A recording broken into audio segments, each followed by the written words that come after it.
Hello students, 8th Tamil first midterm examsல கேட்கக்கூடிய important குருவினா சிறுவினா நெடுவினா கட்டுரை கடிதம் சிந்தனை வினா இதில் என்னென்னலாம் படிக்கணும் அப்படின்றத தெளிவாக பார்க்க போகிறோம். மொழியை ஆள்வோம் மொழியோடு விளையாடு இந்த பகுதியில் எந்தெந்த 1 மார்க்ஸ்லாம் கண்டிப்பாக எக்ஸாம்ஸ்க்கு வர இருக்குது அப்படின்றத இந்த வீடியோவில் தெளிவாக பார்க்கலாம். உங்களுக்கு ஃபர்ஸ்ட் மிட்டம் எக்ஸாம்ஸ்க்கு இயல் 1 இயல் 2 இயலுமே எக்ஸாம்ஸ்க்கு போர்ஷனாக இருக்குது. ஸோ இந்த 2 இயலில் எது அதிகப்படியாக கேட்குறாங்க அப்படின்னு பார்த்தீங்கன்னா இயல் 1ல இருந்து தான் அதிகப்படியான கொஷின்ஸ் கேட்குறாங்க. ஸோ அது போக இயல் 2ல் பேலன்ஸ் கொஷின்ஸ் கேட்குறாங்க. இது எல்லா டிஸ்ட்ரிக்ட்டுமே இந்த மாதிரி பேட்டர்ன்ல தான் கேட்குறாங்க. ஸோ தயவு செஞ்சு நான் சொல்லக்கூடிய கொஷின்ஸ் ஒரு கொஷின் கூட மிஸ் பண்ணாம படிங்க. அதிகபட்சமாக எல்லா டிஸ்ட்ரிக்ட்லும் கேட்ட டாப் மோஸ்ட் இம்பார்ட்டன்ட் கொஷின்ஸ் உங்களுக்கு சொல்ல போகிறேன். வீடியோ யூஸ்ஃபுல்லாக இருந்தால் ஒரு லைக் பண்ணுங்க. தொடர்ச்சியாக வீடியோஸ் பார்க்கணும்னு நினைக்கிறவங்க சேனலை சப்ஸ்கிரைப் பண்ணாதவங்க சப்ஸ்கிரைப் பண்ணிக்கோங்க. வாங்க வீடியோக்குள்ளே போயிடுவோம். 8th தமிழ் முதல் இடைப்பருவ தேர்வு 2025ல் 100% மிக மிக மிக முக்கியமான வினாக்கள் பார்க்க போகிறோம். Very very very important question.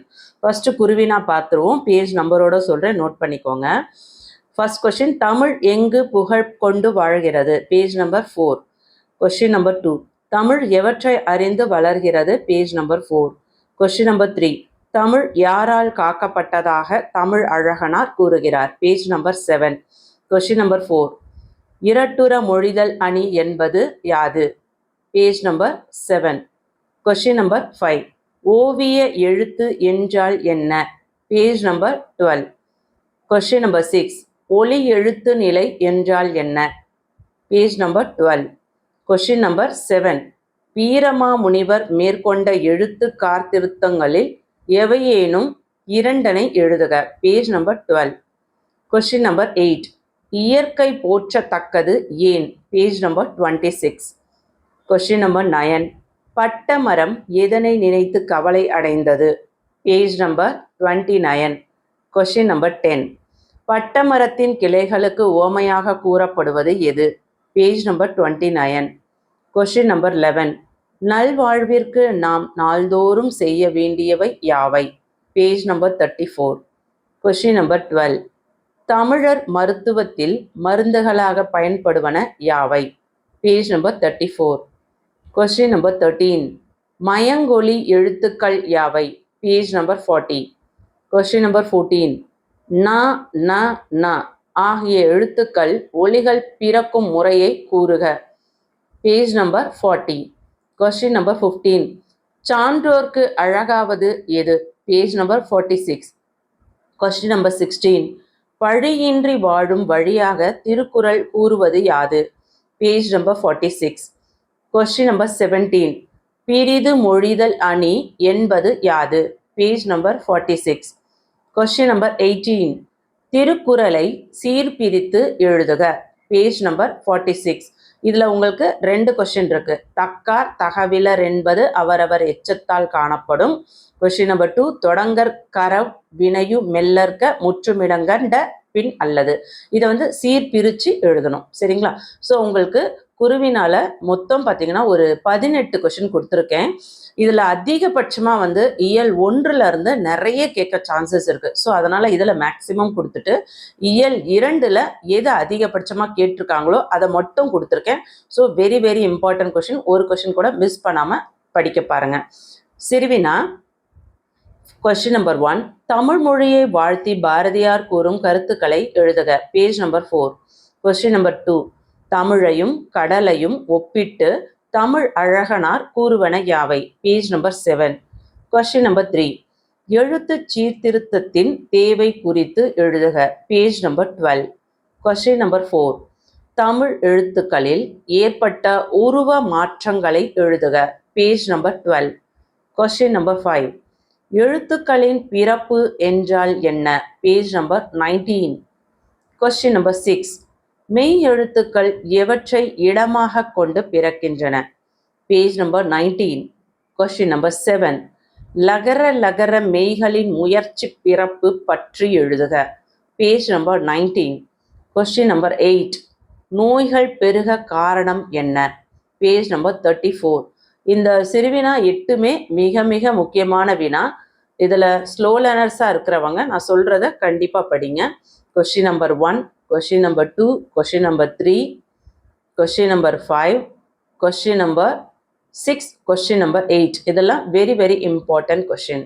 அதாவது இது எல்லாமே டாப்பர்ஸ் படிச்சுக்கோங்க. ஸ்லோ லேர்னர்ஸ்க்கு நான் சொன்னதை படிங்க. நெடுவினா நெடுவினாவில் பார்த்தீங்கன்னா உங்களுக்கு மொத்தமே ஒரு 3 நெடுவினா தான் கொடுத்துருக்கேன்.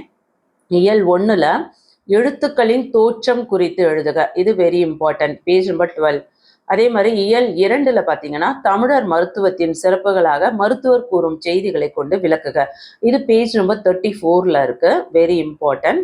வெட்டுக்கிளியும் சருகுமானும் கதையை சுருக்கி எழுதுக, பேஜ் நம்பர் 37ல் இருக்கு. ஸ்லோ லேர்னர்ஸாக இருந்தாலும் டாப்பராக இருந்தாலும் இந்த 3 நெடுவினாவும் படிங்க. 3மே வெரி வெரி வெரி இம்பார்ட்டன்ட். இதில் எது அதிகபட்சமான இம்பார்ட்டன்ட் அப்படின்னு யோசிக்காதீங்க. கண்டிப்பாக 3மே கேட்கறதுக்கு சான்சஸ் இருக்குது. தயவு செஞ்சு எதையும் மிஸ் பண்ணிடாதீங்க.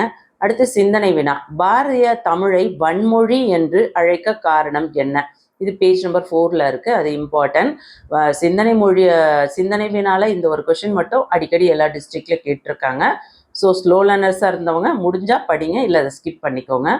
கட்டுரை எழுதுக, எனது தாய்மொழின்ற தலைப்பில் இருக்க கட்டுரை வெரி வெரி வெரி இம்பார்ட்டன்ட். இயல் 1ல் இருக்கு, மிக மிக முக்கியமான ஒரு கட்டுரை, கண்டிப்பாக வரும். கடிதம் பார்த்தீங்கன்னா விளையாட்டு போட்டியில் வெற்றி பெற்ற உங்கள் நண்பனுக்கு பாராட்டு கடிதம் எழுதணும், பேஜ் நம்பர் 41ல் இருக்கு, வெரி வெரி இம்பார்ட்டன்ட்.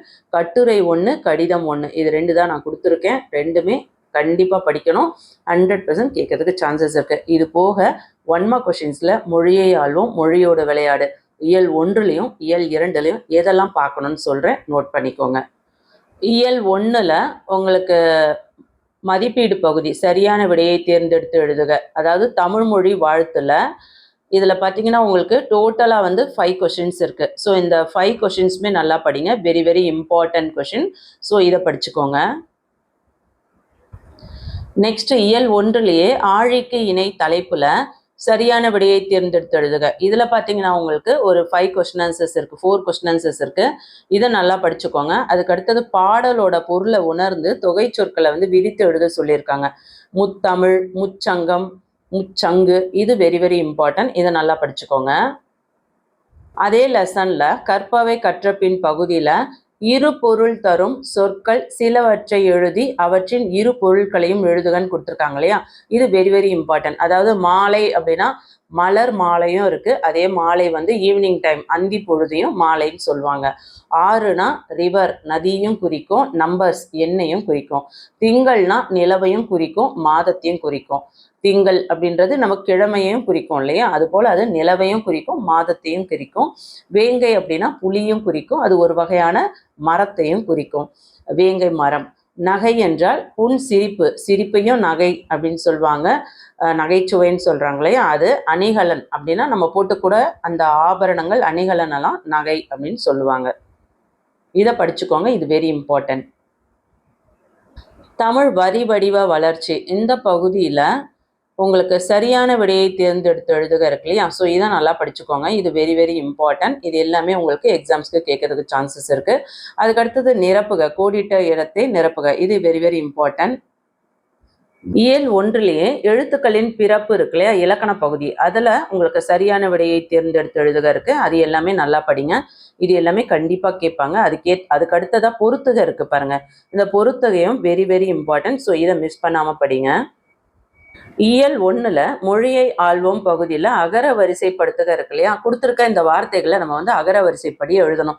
இது எப்படி அப்படின்னு பார்த்தீங்கன்னா, முதல்ல ஆ வர எழுத்துக்கள் என்ன, அதுக்கடுத்தது ஆ, அதுக்கடுத்தது இ, அதுக்கடுத்து இ. ஸோ அந்த ஆ இ வரிசைப்படி நம்ம எழுதணும், அதுதான் அகர வரிசைப்படி, ஈஸி தான். ஸோ இதுவும் கேட்கறதுக்கு சான்சஸ் இருக்குது, படிச்சுக்கோங்க. மொழியோடு விளையாடு, இந்த பகுதியில் உங்களுக்கு பொருத்தமான பன்மை விகுதியை சேர்த்து எழுதுக இருக்கு இல்லையா, இது வெரி இம்பார்ட்டன்ட். உங்களுக்கு ஒரு பூன்னு கொடுத்துட்டாங்க அப்படின்னா அது வந்து பூக்கள், புற்கள், அந்த மாதிரி நம்ம அதை வந்து பன்மையாகவும் விகுதியையும் சேர்த்து எழுதணும், சரிங்களா. இப்போ கல் அப்படின்னா வாழ்த்துகள், கிழமைகள், இக்கல் அப்படின்னா பூக்கள், இதெல்லாம் இதுக்குள்ளே வரும், இந்த வார்த்தைகளுக்குள்ளே வரும் அப்படின்றத படிங்க, இது வெரி இம்பார்ட்டன்ட். அதுபோல் ஒரு சொல் ஒரே தொடரில் பல பொருளை தருமாறு எழுதுக, வெரி வெரி இம்பார்ட்டன்ட். இப்போ அணி அப்படின்னா பல அணிகளை அணிந்த வீரர்கள் அணி அணியாய் சென்றனர். ஒரே அந்த வேர்டை வச்சு பல மீனிங்கை உள்ள கொண்டு வரணும். இது வெரி வெரி இம்பார்ட்டன்ட். படித்து கொண்டிருந்த மாலதி மாடு கறந்த ஒரு படி பாலை எடுத்துக்கொண்டு படியில் ஏறி சென்று தாயிடம் கொடுத்தாள். இதுல பாருங்க, படித்து கொண்டிருந்த அப்படின்ற இடத்துல ஒரு படி வருது, படி பாலைன்ற இடத்துல ஒரு படி வருது, படிக்கட்டுக்கு படின்னு வருது. இந்த மாதிரியான வெவ்வேறு இடங்கள்ல வேற வேற பொருட்களை நம்ம அங்க உபயோகப்படுத்தணும். இது வெரி வெரி இம்பார்ட்டன்ட். அதுக்கடுத்து ஒரு சொல்லை எடுத்து ஒன்றுக்கு மேற்பட்ட சொற்களுடன் இணைத்து புதிய சொற்களை உருவாக்குதல். இப்போ மா, தேன், மலர், செம்மை அப்படின்னா மானா மாமரம், மாங்காய், மாங்கனி, மாவிலை, இந்த மாதிரி கொண்டு வர்றது. இதுவுமே வெரி வெரி இம்பார்ட்டன்ட். நல்லா படிச்சுக்கோங்க. அடுத்து சொற்களை ஒழுங்குபடுத்தி முறையான தொடராக்குக. எக்ஸாம்பிள் பாருங்க. வட்டெழுத்து எனப்படும் தமிழ் கோடுகளால் வளைந்த அமைந்த எழுத்து. இந்த மாதிரி கொடுத்துருக்காங்க அப்படின்னா அது எப்படி எழுதலாம்? வளைந்த கோடுகளால் அமைந்த தமிழ் எழுத்து வட்டெழுத்து எனப்படும். அந்த மாதிரி உங்களுக்கு ஒவ்வொரு வேர்டையும் மாற்றி மாற்றி கலந்து கொடுத்துருப்பாங்க, ஒழுங்கு இல்லாமல் கொடுத்துருப்பாங்க. அதை நம்ம ஒழுங்குபடுத்தி அதை வேர்டை எழுதணும். இது கேட்பாங்க எக்ஸாம்ஸ்க்கு, வெரி இம்பார்ட்டன்ட். இயல் 2ல பார்த்தீங்கன்னா மதிப்பீடு பகுதியில் சரியான விடையை தேர்ந்தெடுத்து எழுதுக இருக்கு இல்லையா? இதில் வந்து உங்களுக்கு ஒரு 5 கொஸ்டின் ஆன்சர், 5 இல்லை 6 கொஸ்டின் ஆன்சர்ஸ் இருக்குது. இது நல்லா படிச்சுக்கோங்க. அதே போல் நயம் அறிக, மோனை சொற்களை எடுத்து எழுதணும். இதுவுமே வெரி வெரி இம்பார்ட்டன்ட். ஸோ இதையும் படிச்சுக்கோங்க. இயல் 2ல பட்டமரம் தலைப்பு இருக்கு இல்லையா? அதில் வந்து மதிப்பீடு பகுதியில் சரியான விடையை தேர்ந்தெடுத்து எழுதுக இருக்கு இல்லையா? இதில் வந்து உங்களுக்கு மொத்தம் வந்து ஒரு 4 கொஸ்டின் இருக்கு. ஸோ இதை நல்லா படிச்சுக்கோங்க. அதுக்கு அடுத்தது நயம் அறிக, பட்டமரம் பாடலில் இடம்பெற்றுள்ள எதுகை மோனை. எதுகை அப்படின்னா இரண்டாவது எழுத்து ஒன்றி வந்தால் அதெல்லாம் எதுகை, முதல் எழுத்து ஒன்றி வந்தால் மோனை, கடைசி எழுத்து எல்லா பாடல்லையும் ஒரே மாதிரி சொற்கள் வந்தால் அது வந்து ஏபு சொற்கள் அப்படின்னு சொல்லுவாங்க. ஏபு அப்படின்னா இந்த பாருங்க, அடைந்தனையோ, குமைந்தனையோ, யோயோன்னு முடியுது இல்லையா? அதெல்லாம் ஏபு.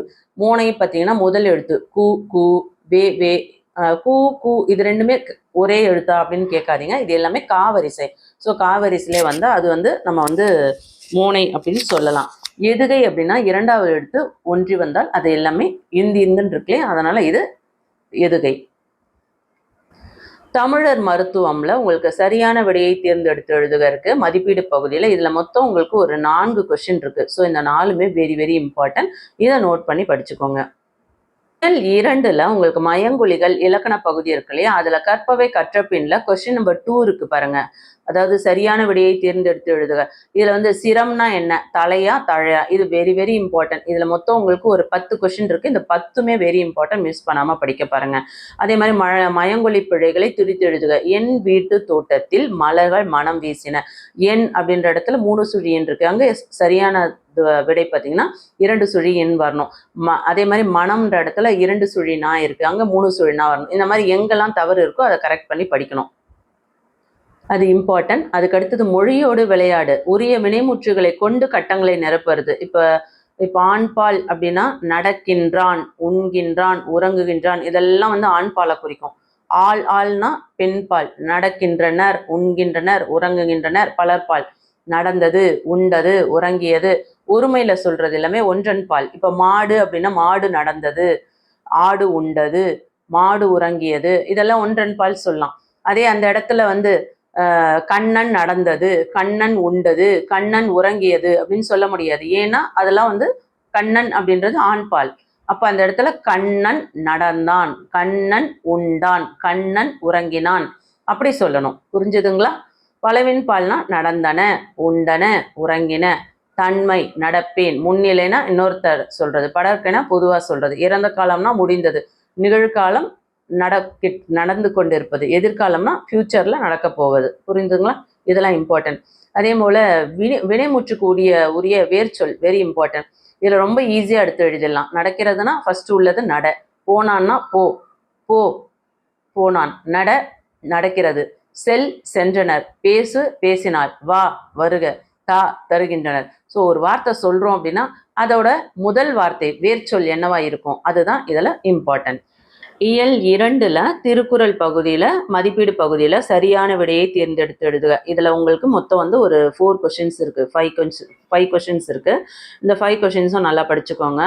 சரியான விடையை தேர்ந்தெடுத்து எழுதுக, இது இம்பார்ட்டன்ட். அதுக்கு அடுத்தது கோடித்த இடத்தை நிரப்புக. வழியில் நிலைமையான் வல்லுருவம். ஒரு குறளை கொடுத்துட்டு அதில் வந்து உங்களுக்கு பிளாங்காக இடம் விட்டுருவாங்க. அந்த இடத்துல நம்ம நிரப்பணும். அந்த குறள்லாம் நம்ம வந்து நல்லா படிச்சிருக்கணும். ஸோ கோடிட்ட இடத்தை நிரப்புக, இது வெரி இம்பார்ட்டன்ட். ஸோ என்னென்ன குருவினா படிக்கணும், சிறுவினா என்ன படிக்கணும், சிந்தனை வினா என்ன படிக்கணும், கட்டுரை என்ன படிக்கணும், கடிதம் என்ன படிக்கணும், மொழியை ஆள்வோம், மொழியோடு விளையாடல, 1 மார்க் கொஷின்ஸ்லாம் எதெல்லாம் வெரி வெரி இம்பார்ட்டன்ட், எதெல்லாம் கேட்பாங்க, எல்லாமே தெளிவாக பார்த்துருக்கோம். கண்டிப்பாக இந்த வீடியோ உங்களுக்கு யூஸ்ஃபுல்லாக இருக்குன்னு ஃபீல் பண்ணிங்கன்னா ஒரு லைக் கொடுத்துட்டு சப்போர்ட் பண்ணுங்கள். 8th வீடியோஸை மிஸ் பண்ணாமல் பார்க்கணும்னு நினைக்கிறவங்க வாட்ஸ்அப் சேனலோட லிங்க் டிஸ்கிரிப்ஷனில் கொடுத்துருக்கேன், இமீடியட்டாக ஜாயின் பண்ணிக்கோங்க. இந்த வீடியோ யூஸ்ஃபுல்லாக இருக்குன்னா ஒரு லைக் கொடுத்துட்டு சப்போர்ட் பண்ணுங்கள், உங்கள் ஃப்ரெண்ட்ஸ்க்கு ஷேர் பண்ணுங்கள். தேங்க்யூ.